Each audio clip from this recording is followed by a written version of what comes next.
Hey guys, just a quick word from me as far as the assignments for this week and then some general comments going forward. So if you look right down here in our syllabus for part 1, what was due 11/4. So the current events slash issues were in fact due Wednesday and Sunday of this past week.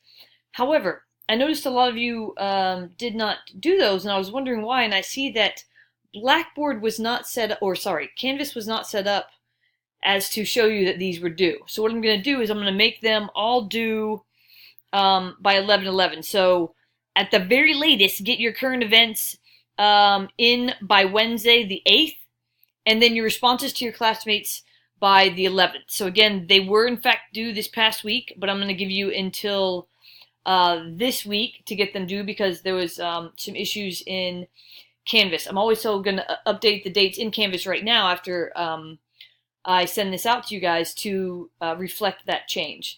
Also, make sure that you are working on your comparison charts. You will need to do a screencast just like this and tell me and your classmates about what you found and how you came about doing that. Also, at this point in the semester, there's really not many more tweaks or comments that I make in general. Do know that I do take note of who spends more time and thus turns in quality assignments versus the others. So thank you for those that take the time to do it, and certainly your grades reflect that. And yes, make sure to get those current events in by tomorrow at the latest, and then your responses to your classmates, and make those responses more than a sentence or two, please. Okay, you guys, go out and vote. Okie doke, bye-bye.